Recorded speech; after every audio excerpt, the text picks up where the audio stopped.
Hey guys, it's Scott with Scottie Cards, and in this video I want to talk about whether or not we are overpaying for graded cards.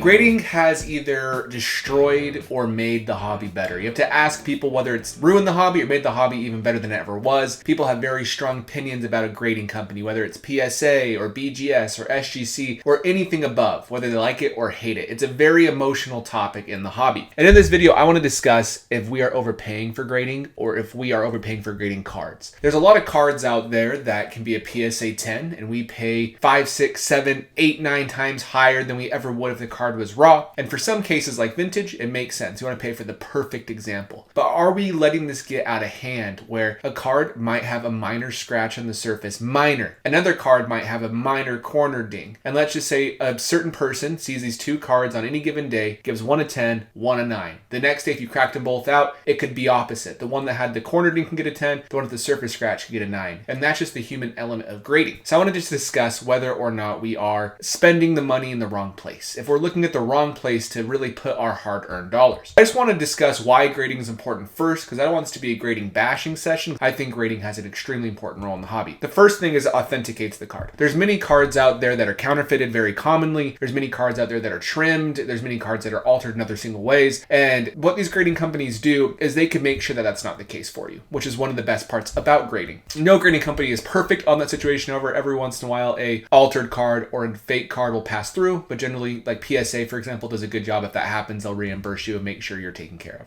So the other thing about grading is it gives you a general idea of value. It's easier to look at comps because condition of cards has always been relevant, whether it was good to very good or mint to near mint. All these things have been important in the hobby, and so it's nice to know this is a PSA 9, this is a mint card. Makes cards significantly more liquid. And this goes back to the condition aspect. I've actually had times where I have a card that has a surface scratch and I want to just make sure that the person I'm selling the card to sees that, so I record a video of it, and then they're very not interested in the card because they think it's only going to get a PSA 7 or something. Well, the truth of the matter is that same card, as is actually a real example, ended up getting a 10, and it made it more liquid to sell and more valuable. And the liquidity is nice. You know if a card is a 7 or if it's an 8 or if it's a 9 based off of that numerical grade. It also makes sure that you don't get scammed back to the counterfeit cards, which is really important. You want to make sure the Michael Jordan card from Fleer is actually a authentic version and not a reprint, and that's usually what grading companies do for you. Card protection, make sure the card doesn't get damaged. I've dropped cards, bumped cards over in grading slabs, especially in BGS, and they're usually more protected than if they were in top loader or a one-touch. They're also aesthetically pleasing. That's nice because you like the look of a certain slab. These look a lot better standing the way they do than if they were in a top loader, in my personal opinion. And some people really like to have all PSA, all BGS graded cards so they can see them all in the same way. Also, registries with PSA, you can keep track of who has the best collection of a certain player of a certain set. It also can make you a lot of money. That's the biggest one. That's why grading is important. It really amplifies the earning potential of that card. It's introduced a new type of scarcity, whether good or bad. The scarcity is us-driven, condition-driven, where you want the perfect example and the perfect copy. The problem is, though, like we discussed, sometimes a card isn't the same grade if it gets graded multiple times. So let's talk about where grading falls short. Consistency, they're not always the same grades for every single card. Human error, we make mistakes, and that's why you see some cards that are altered slabbed. Turnaround times take forever. It's actually expensive to get cards graded. That's changing right now with PSA, SGC, BGS, everybody lowering their pricing. Even CSG's doing a good job. The other fault of grading is if you want to cross over a card that's graded by BGS, for example, with PSA, they can't see through the case, and so generally they make it very difficult to get a bump on that card. The bad thing, however, is sometimes it's more of a pride thing, in my opinion, where they say, I don't think this BGS 9 will ever be a PSA 10. But then you crack it out and it's a PSA 10. And you can see a story from this person right here. He had something similar to that, ended up getting a PSA 10 after they said it wouldn't even have gotten a 9 in the past. I have my own fair share of overgraded cards.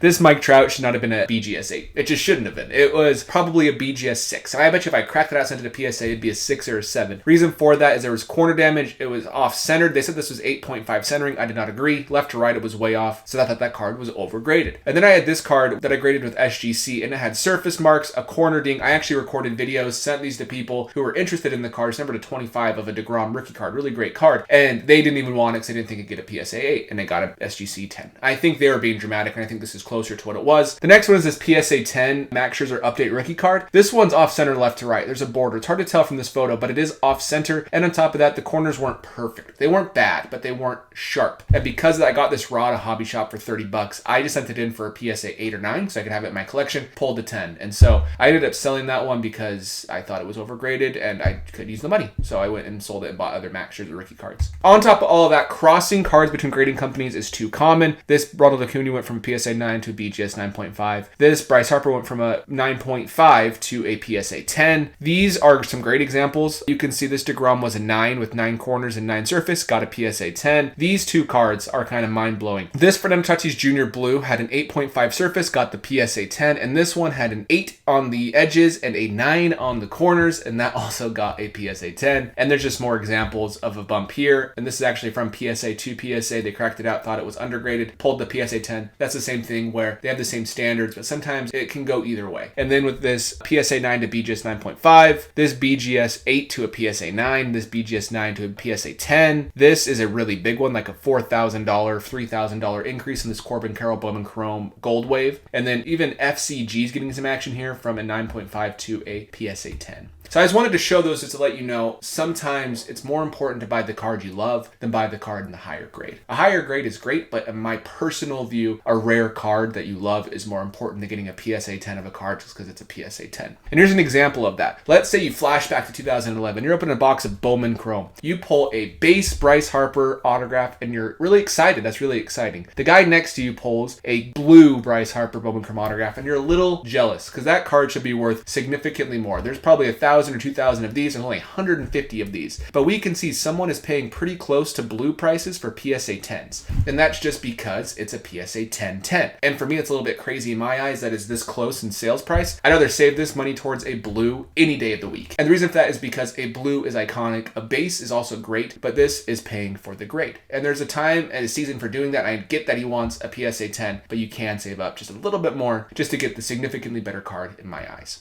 So what's the future of grading? As the sports card market continues to increase, I think we'll see this start to become normal. I think in 2020, there was such a demand for graded cards. We were all wanting to get our cards graded, but couldn't justify the pricing, so we were overpaying for graded cards. I think we were seeing a PSA 10 and overpaying for that. That's going to change. I think the gap between raw and graded cards might shrink a little bit now that we can just grade them ourselves. Every grading company is getting cheaper. I think it's going to be a very good thing for us. I am assuming that some companies might fold and might be acquired by others as demand for these decrease due to economic pressures. I wouldn't be surprised if certain grading companies acquire other grading companies and their technology and their resources. I can't say that for certain, but it wouldn't surprise me. Grading will never leave the hobby, so if you're anti-grading, I understand your point of view, but get used to it because they're never ever going to leave, and I think they're going to become more and more prominent. Automation is inevitable. I don't really care if a grading company has a specific service that is a computer-driven thing. It doesn't really matter to me much. I actually like the human factor about it because they can understand if a card has good eye appeal, especially SGC is great with that. PSA's price gap is widening between BGS, PSA, and everybody else. PSA's up here, everybody else is here for pricing. So how do I buy cards? Do I buy graded cards? Yes, and I like graded cards, but let's explain. I buy what I like and I think is cool and rare. Everyone's always like, buy what you like, and that might be extremely overused in the hobby, but these cards over here are examples of cards that I like, and the grades didn't matter to me as much. This Mookie Betts Clear is probably one of my most expensive cards I own. Only 10 of them in existence. It's a PSA 10, which is great, but I would be equally happy if it was a PSA 9 because there's only 10 of them. It's awesome, but it'd be fine in a 9, and I would have paid pretty close to the same price. Then we have this Mike Trout. This is number 25 rookie card from Sterling, and that Mike Trout rookie card is a PSA 8.5, which is fine. If it was a 9, it would not matter to me at all. If it was a 10, that'd be great, but it is what it is. And then I have a Jose Ramirez Superfractor rookie card, and that one is an SGC 9. Again, that's great, but it wouldn't matter if it was higher or lower.